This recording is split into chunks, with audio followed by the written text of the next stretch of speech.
Mesin menembus ujian hukum terberat. Ini bukan fiksi, ini kenyataan yang sedang terjadi sekarang. Dia tidak pernah kuliah hukum, tidak pernah baca satu pun buku teks, tidak pernah begadang sebelum ujian, tapi skornya mengalahkan 90% pengacara terbaik Amerika Serikat. Siapa subjek misterius ini?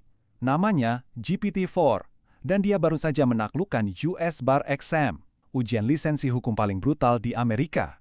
Bayangkan ujian ini seperti lari maraton tingkat olimpiade. Manusia butuh persiapan gila-gilaan. 3 tahun kuliah hukum, latihan otak yang menguras tenaga. Mereka datang ke garis start dengan perlengkapan terbaik. Lalu GPT-4 muncul, tanpa wujud fisik, tanpa sepatu lari, tanpa latihan 1 detik pun. Tapi dia tidak cuma sampai di garis finish, dia menyalip 90% pelari profesional di sana. Medan ujian ini sangat kejam. 40 hingga 50% manusia gagal di percobaan pertama. Padahal mereka sudah belajar bertahun-tahun. Sarjana hukum terbaik pun banyak yang tumbang di sini. Bagian 1. Lompatan vertikal. Cerita aslinya bukan cuma soal mesin ini lulus, tapi seberapa cepat dia berevolusi. Lihat baik-baik lini masa ini. Tahun 2018, GPT-1 muncul, gagal total. Tahun 2020, GPT-3 lahir, masih di bawah rata-rata kemampuan manusia. Akhir 2022, GPT 3.5 ikut ujian, skornya hancur, masuk persentil 10 terbawah.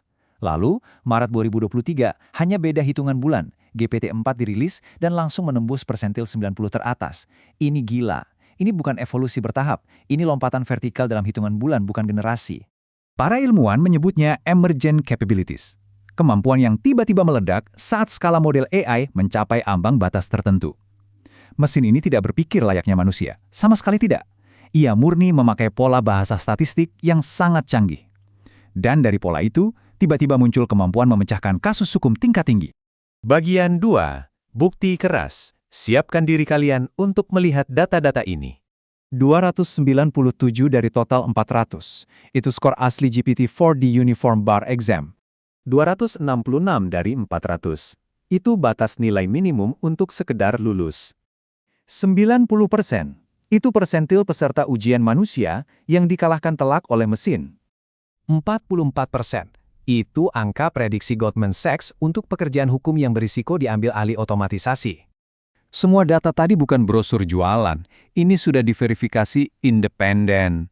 Universitas Minnesota, Universitas Chicago, Stanford, para akademisi hukum top ini yang menguji langsung mesinnya pakai soal ujian asli. Ini baru permulaan. Para peneliti melihat ada probabilitas 90% AI generasi berikutnya bakal tembus persentil 99 dalam 5 tahun. Dulu, kemampuan lulus ujian profesional adalah garis batas pasti antara manusia dan mesin.